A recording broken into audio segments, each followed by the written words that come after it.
Tonight, the major change from the CDC that will bring more students back into the classroom. The CDC shortening social distancing guidelines for students from 6 to 3 feet with masks. It could be a game changer for schools that are struggling to reopen, but growing questions: how will they make up for a year of lost learning? President Biden at the CDC as the U.S. hits his goal of 100 million shots. Can the nation reach 200 million by the end of his first 100 days? And the race to stop a fourth wave. Dr. Fauci's new warning on those variants. The president, also the consoler-in-chief in Atlanta after the deadly shooting rampage. All 8 victims now identified, 6 of them Asian women. Our interview with one victim's son, the last moments they shared. New crime scene surveillance video and the growing outrage. Police yet to determine, was it a hate crime?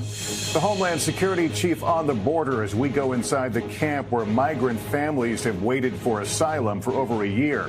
A current aide to Governor Andrew Cuomo, now the 8th woman to come forward against him, the inappropriate behavior she alleges. And the young man whose letter is inspiring America. The surprise news I had the privilege of delivering. This is NBC Nightly News with Lester Holt. Good evening, everyone. The rules of social distancing are changing tonight, but significantly those changes only apply to school kids. What was 6 feet is now 3 feet of separation in classrooms. The CDC hoping that shortening the distance will give many schools, particularly those that struggle with overcrowding, the ability to accommodate safe in-person learning. The pressure to get kids back in the classroom has never been higher. And as you'll hear from kids themselves in just a few moments, many are losing ground. On the other hand, COVID is not releasing its grip on this country without a fight. In a few moments, we'll hear how cases are picking up again and variants are taking hold, just as we've been warned. But let's start on this Friday in the classroom with Stephanie Gosk. 3 feet instead of 6. That's the new CDC guideline for social distancing in schools K through 12. We now have new information to help us refine our recommendations. But there are caveats. Everyone still has to wear masks. If community transmission is high, middle and high schoolers should go back to 6 feet apart.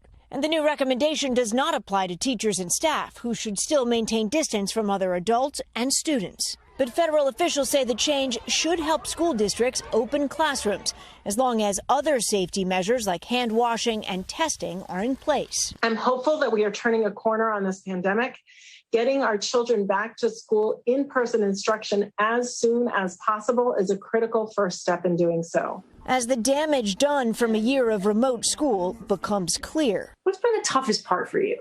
I'd say to find motivation to do anything, really. Mario Delgado's high school in St. Paul, Minnesota, has been remote all year, except for some support sessions.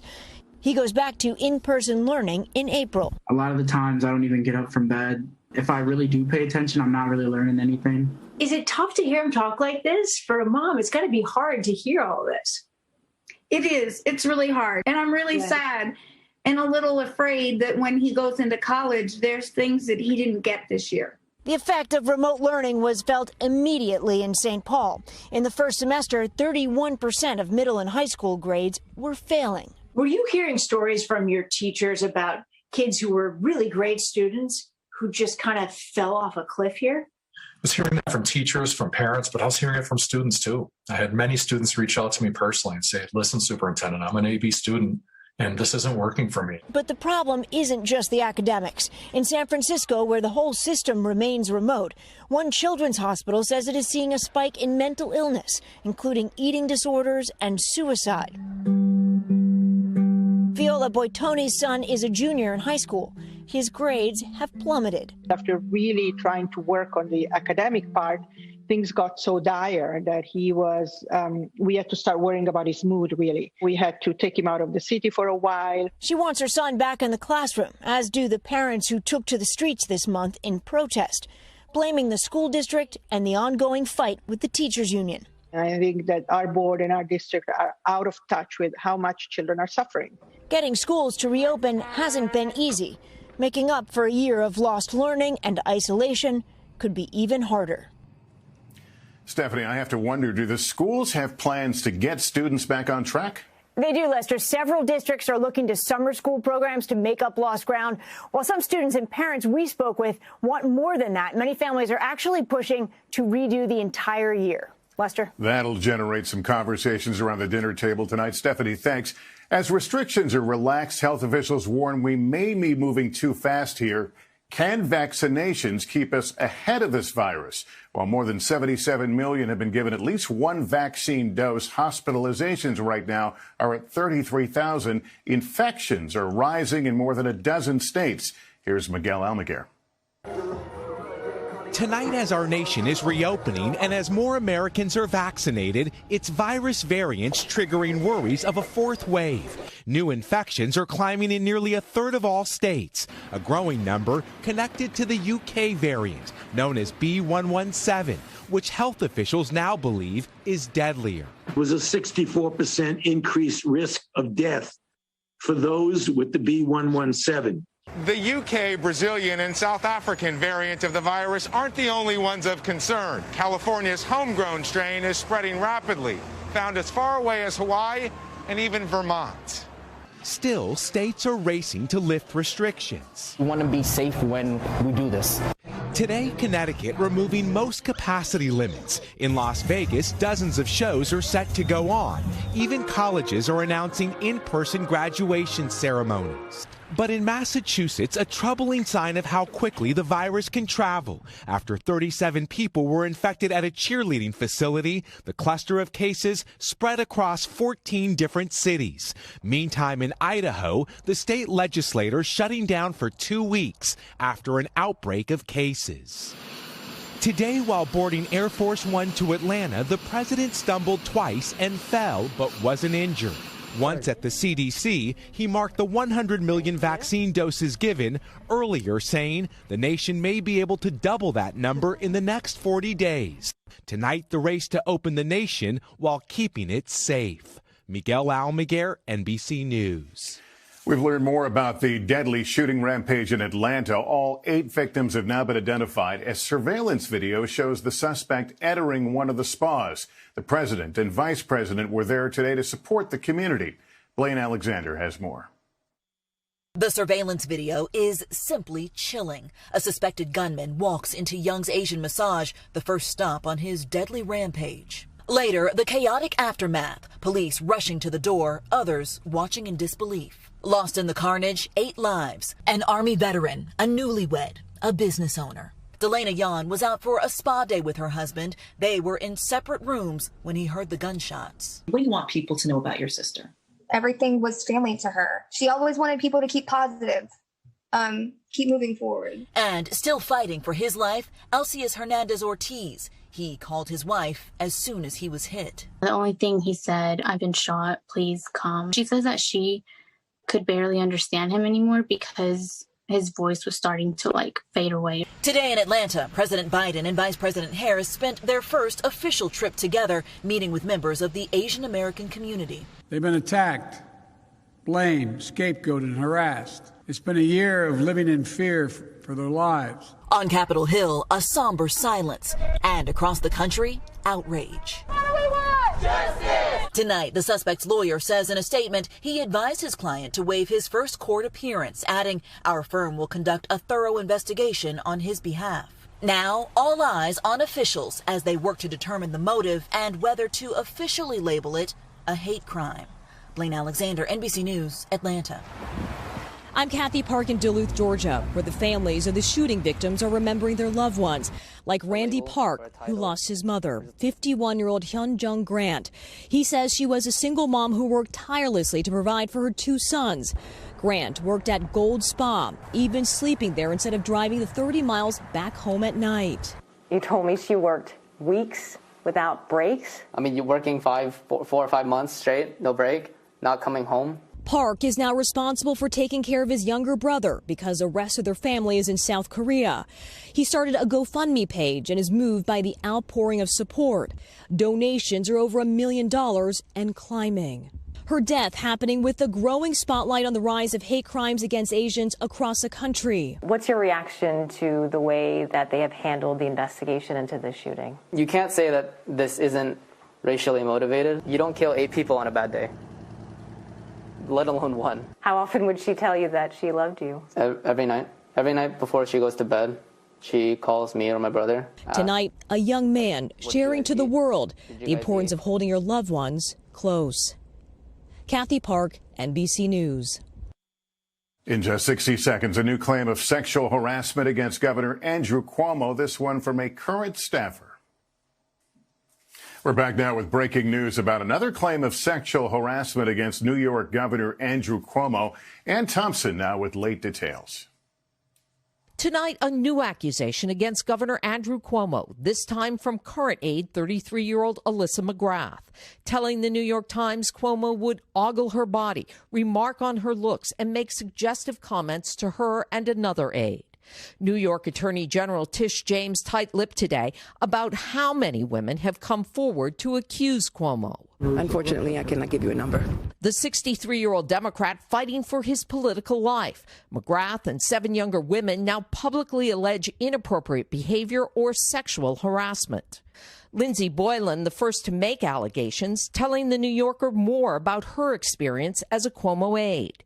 He would find a way to, touch me in passing, getting on the plane, getting off the plane, Boylan says. He frequently stared at my legs. And she says in 2018, the governor made a crude joke when his puppy jumped near her. The governor now deflecting questions. I'm not going to resign, find out the facts, and we'll take it from there. As for this latest allegation, tonight the governor's attorney reiterates what Cuomo has said all along, that he's never made inappropriate advances or inappropriately touched anyone. Lester? All right. Thank you, Ann. In Texas, the Homeland Security Secretary toured a facility sheltering hundreds of migrant children amid a growing surge at the border. Gabe Gutierrez reports now from Mexico on the desperation on both sides of the border. For the youngest children, it's all they know, an agonizing wait for asylum. We're desperate, Janine Torres tells us. As a mother, we want the best for our kids. At this shelter in Matamoros, Mexico, she and other mothers allowed us to film their families. Right now, there are about 80 or so migrants in this shelter. Some have been waiting for asylum for more than a year, and they tell me they feel like they're in immigration limbo. But many others are new arrivals. There definitely has been an increase here, and we attribute that to both the new administration, or maybe more accurately, the end of the Trump administration, and the perception that policies were going to loosen up. Republicans are calling it a crisis. Democrats are pushing back.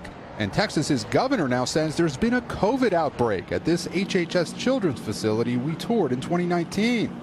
Also, according to new data obtained by NBC News, more than 500 migrant children have been in U.S. Border Patrol custody for over 10 days as they're processed, far longer than the 72-hour legal limit. Now, despite the Biden administration's stated policy of sending arriving families back across the border into Mexico, Customs and Border Protection is releasing more of them into the U.S. because neither country has space for them. Marta Noyola tells us her brother was murdered in southern Mexico, and the violence there is why she's come, along with her 3 kids. But then she added, she thinks President Biden has a big heart. Whether Washington calls this a crisis or not, tonight in Mexico, this mother and her family wait. Back here in the U.S., right now there are more than 14,000 migrant children in federal care. Lester?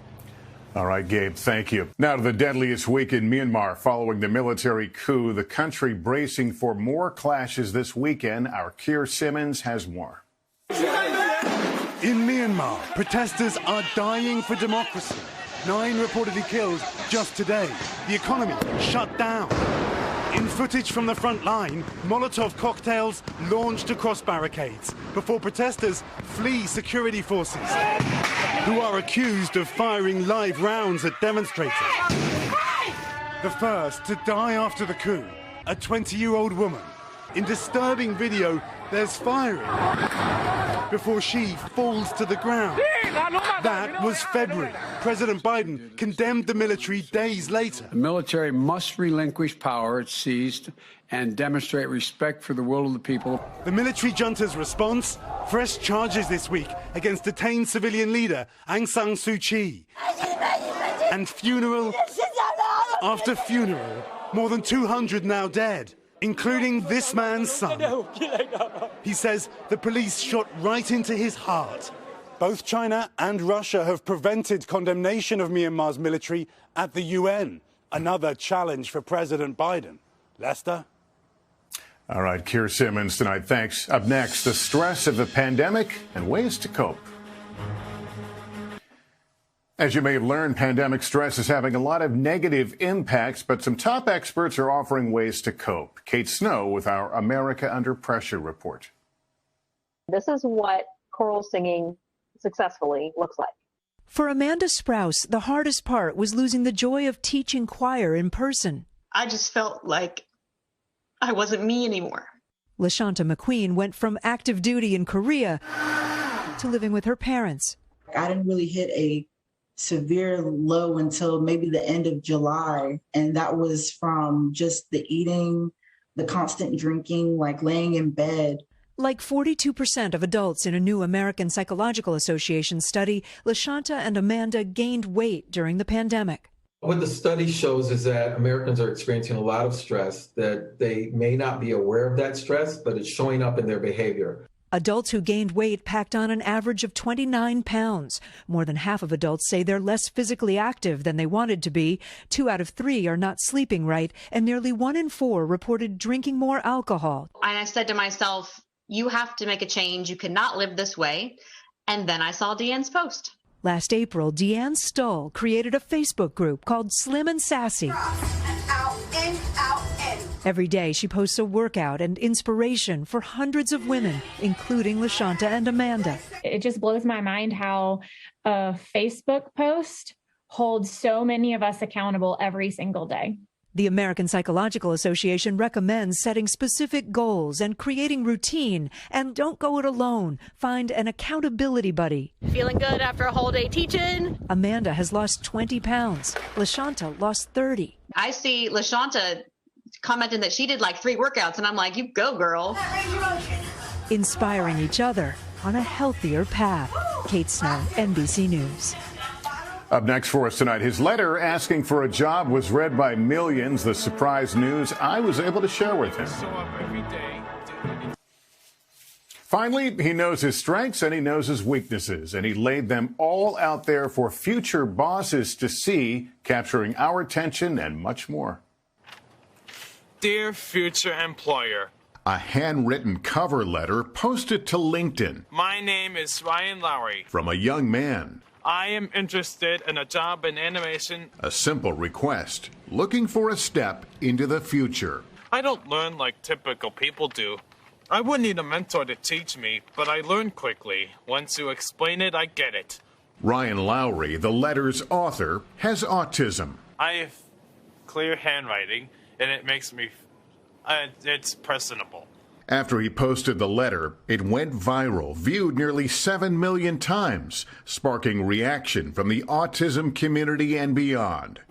It's beautiful, but if it can help other people, it's even bigger. And that is really, I think, what our intention is. And attracted the attention of Dell, DreamWorks, and others. He needs to be able to live independently, and so that's the mission, and couldn't be any prouder. I mean, our cup runneth over for sure. And a special offer from a program that specializes in teaching adults with autism to work in animation. The folks at Exceptional Minds tell us they would like to offer you a scholarship to their summer animation program. What do you think about that? Wow, I would sign up for the summer animation program. And from Ryan, a promise. I will show up every day, do what you tell me to do, and work really hard. That young man's going to go far. Hey, a program note tomorrow on Nightly News Kids Edition. 2 sisters sharing their love of tennis with kids around the world. We realize that equipment that, people are barely using anymore is just clutter for them, could instead be in the hands of a really grateful kid and really help them get started. Nightly News Kids Edition, Saturday on NBC. That's Nightly News for this Friday. Thank you for watching, everyone. I'm Lester Holt. Please take care of yourself and each other. Good night. Hey, NBC News viewers, thanks for checking out our YouTube channel. Subscribe by clicking on that button down here. And click on any of the videos over here to watch the latest interviews, show highlights, and digital exclusives. Thanks for watching.